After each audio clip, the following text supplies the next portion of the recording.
Tramas. Lo que se dice una familia moderna, dije para mis adentros y continué bufando. Hasta mi madre trajo un nuevo novio, ya perdí la cuenta. Me duele todo. No voy a festejar en mi casa ningún cumpleaños más de Ramiro. Con esta vez terminé de aprender. Haremos una vaquita y a festejarlo en otro lugar. Al menos mientras no pueda evitar esta colección de invitados. Si fuera solo dolor corporal. Lo que no sé es cómo voy a decírselo. Todavía es chico. Le hace ilusión que todos vengan acá. No tiene idea de complejidades y encrucijadas. ¿Cómo decirle que no podría llevar a todos a su habitación y mostrarles sus dibujos que empapelan las cuatro paredes? Ese desfile es de lo que más disfruta. Hoy no paró de divertirse. Pero yo estoy que no puedo mover ni un nervio de este sillón. Hasta hace poco creía que lo que me dejaba así eran los estados febriles en que entraba Ramiro. Se exaltaba de una manera que la carita parecía una brasa dentro del marco empapado del resto de la cabeza y el cuello. Cuando cumplió los 3 añitos, me la pasé detrás con un toallón tras otro para evitar que se agarrara una gripe, y cuando cumplió los 4 me pegué un terrible susto. Ramiro estaba que volaba de fiebre. No sé cuántos baños tuve que darle hasta que empezó a bajar la temperatura. El termómetro parecía un aliado enemigo. Alrededor de mí no pasa nada, es normal a esta edad. Todos los adultos estaban de acuerdo en que yo tenía que calmarme porque si no también el chico se ponía nervioso. Faltó que me acusaran directamente de la fiebre de mi hijo. Al menos 3 veces desperté al pediatra con mis llamados. Qué buen hombre. En su lugar, creo que yo me hubiera mandado a una guardia con el primero de los llamados. ¿Cómo se complica estando sola? Aunque estén mis padres y hasta el padre de Ramiro, me dejan sola porque aconsejan desde lejos y al ataque. El chico vive conmigo, yo soy la responsable de todo. Así ha sido desde que nació Ramiro. Y durante algunos años llegaron a hacérmelo creer. Luego lidié entre sus manipulaciones y la terapia. No fue nada fácil encontrar la salida. Mi familia y mis amistades parecían conformar una sociedad secreta. Me llevó tiempo reconocer que yo no había elegido bien a las segundas, que ni siquiera las había elegido, sino heredado. La familia indirecta, nuevas parejas de mamá, papá y de mi ex, no podían ser más fieles a la secta. ¿Cómo se le ocurrió a esta mujer regalarle para su 8º cumpleaños un libro de magia simpática?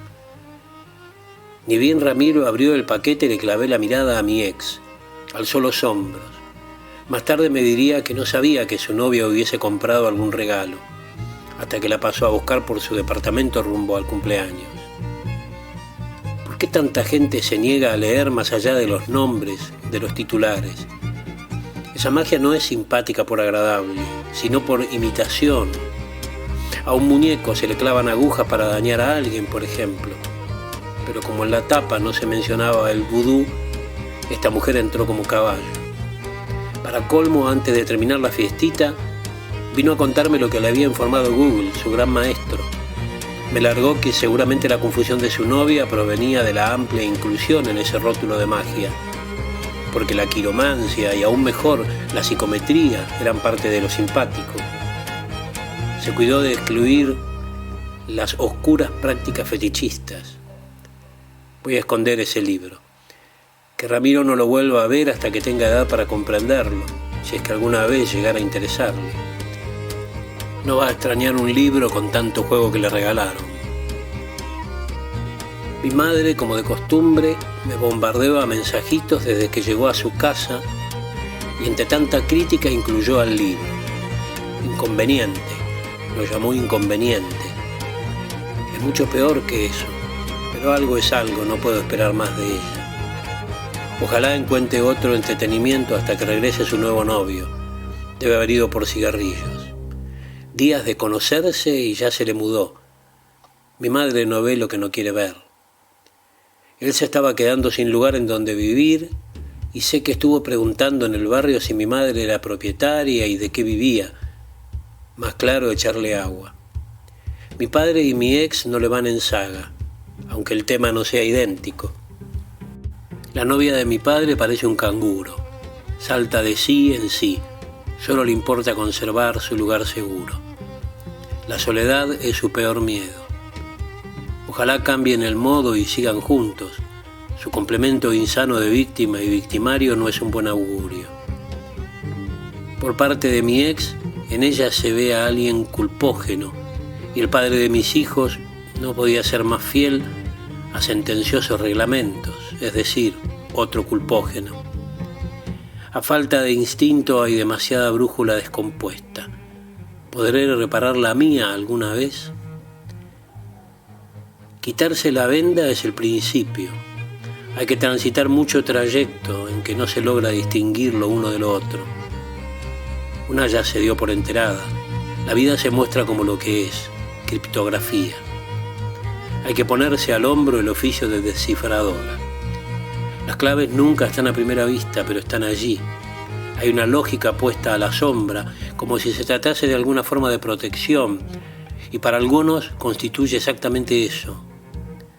El viaje en busca del monstruo interno, en cambio, es algo difícil de aprehender. Queda más a mano del temor poner el monstruo siempre afuera. Quizá ahora mi desafío era encontrar la forma de salir de este dibujo en que yo misma me metiera hace años, pero en realidad no me imaginaba dentro. La última herramienta que me entregó la terapia hace pocos meses es una forma de constelación familiar sin la presencia de más gente que la terapeuta y yo. Y quizás sea un error, pero empecé a practicar a solas. Encargué unas piezas de madera tubulares y otras prismáticas, en 2 tamaños. Los cilindros representan lo femenino y lo rectangular lo masculino. Los tamaños representan infancia o adultez, según el caso. Las altas no pasaban de 15 centímetros. Dispuse sobre un tablero en la mesa ratona la totalidad de las piezas, que resultan una cantidad igual a la red de parientes en que me sentía atrapada. Caminé alrededor, deteniéndome durante algunos segundos como quien pasa de un punto cardinal al secundario siguiente, y así hasta completar los 360 grados. Por el momento he decidido dejar por fuera a las amistades. Necesito comenzar por un esquema más sencillo. No podría con toda la complejidad de entrada. Las primeras veces, concluido el tiempo que le dedicaba a esta metodología, me limitaba a guardar las piezas en una caja y dejar que lo que tuviera que decantar lo hiciese sin tomar ninguna nota.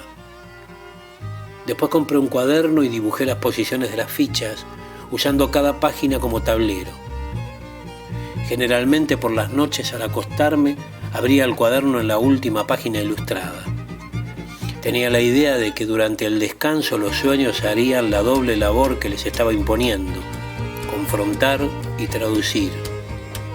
Lo enigmático para mí de su lenguaje debería finalmente ayudarme a despejar esta confusión que transitaba en lo diurno.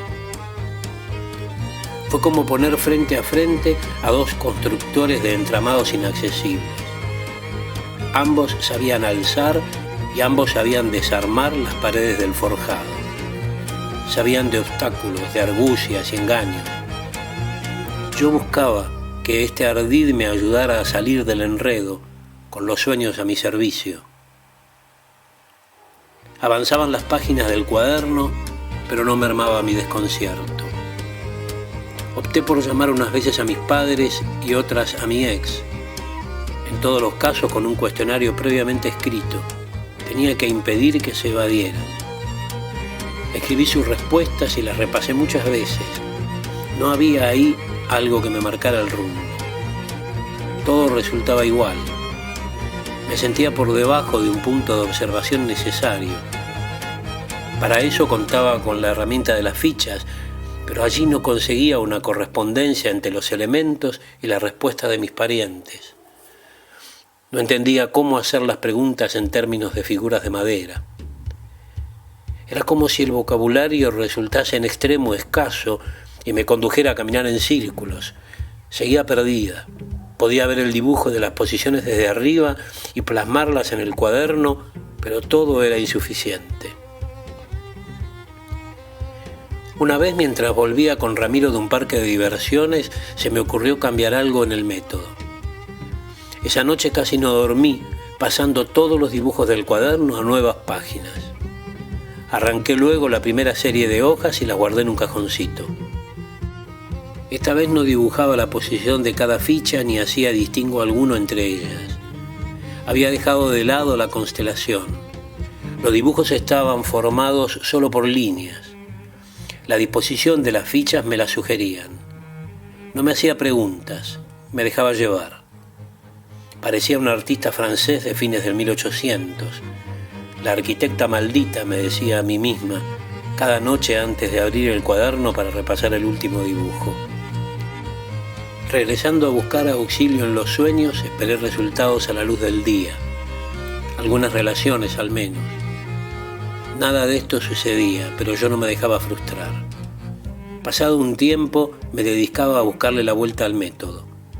Volvía sobre mis pasos y cambiaba una parte del trayecto. Podría haber abandonado el sistema y empezar desde cero, pero tampoco sabía cómo volver al principio. Trabajar haciendo corrección sobre corrección lo empeoraba. Perdía el punto en donde cada corrección había tenido lugar. Entonces empecé a hacer marcas en el sitio de cada una de ellas. Si podía remitirme a cada variación, vería completa mi evolución en el mapa, pensé. Un día en que mi padre me visitó con su novia, noté que ella rondaba por la casa cada vez que necesitaba ir al baño. Sentí la tentación de exponerla. Con alguna excusa la seguiría en una de sus incursiones, dejando a mi padre entretenido con Ramiro. Preferí no hacerlo. En cambio, luego de que se marcharon, busqué un lugar en donde esconder el cuaderno, las fichas y las hojas sueltas. Ahora el dibujo era a la vez una forma de defenderme. Yo estaba dentro del dibujo y esa era una fortaleza para mí. El enemigo debía salvar obstáculos si quería consumar la invasión. Frente a los resultados siempre enigmáticos, acudí a encargar 4 fichas más. La influencia de los abuelos, aunque ya no estuvieran vivos, sería determinante para el sistema. Pasó bastante tiempo hasta que logré rearmar las observaciones caminando en círculos alrededor de la mesa ratona. La solución tenía que provenir de la mirada cenital. Produje una nueva serie de dibujos. Volví a arrancar páginas. No las descartaba, las mantenía sujetas en un segundo manojo.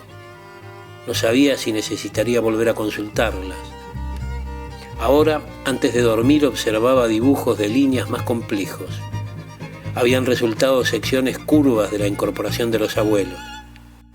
El trazado amenazaba con superar los márgenes de la página y no podía hacerlo más pequeño. Perdería de vista los detalles, las marcas de cambio de dirección. Con el tiempo entendí que esos márgenes eran también míos, eran mis limitaciones. Había logrado agregar áreas nuevas al mapa, pero no me era posible verlo en su totalidad. Y empecé a dudar de la tarea. Uno no puede tener todo en cuenta a la vez, pensé. Y menos aún puede anticipar interacciones futuras. Al menos yo no podía. Quizá un experto ajedrecista, pero yo no. Fue entonces que le conté todo este trabajo que le venía ocultando a mi terapeuta. Al cabo de algunas sesiones me dejó algunas preguntas flotando. ¿Quién era yo? ¿La constructora o la atrapada? ¿O ambas? ¿Me defendía tratando de salir o internándome? Su trabajo es seguir el hilo narrativo, me queda muy claro. Y yo trataba de no omitir detalle alguno para facilitárselo. La última vez que hablamos sobre mi sistema, y quizá por eso fue la última, optó por largarme una sentencia sísmica que ella llamó sugerencia. Me instó a que simplificara, comenzando por quitar de allí a mis abuelos. Que los muertos descansen en paz y los vivos no encuentren sus tumbas. Me aperplejó semejante oración. Esa terapia consistía en rastrear el pasado. ¿Por qué ahora me indicaba lo contrario? Y continuó. No hagas caso a ciertas tentaciones. A veces un cigarrillo es solo un cigarrillo. Con esta frase llegó el fin del horario de consulta. Me despidió con el beso acostumbrado, pero esta vez sentí que quien me saludaba era el mismísimo Freud. Caminé hasta mi casa cargando un petroglifo funerario. Esa noche pensé en varias formas de no desprenderme de todo ese material. Yo no podría contar con el hilo de mi propia narración. Ahí radicaba la imposibilidad. Pero echar a la basura tanto trabajo, estaba de acuerdo con mi terapeuta y no lo estaba. Se avecinan las fiestas de fin de año, pensé, y busqué un mejor escondite.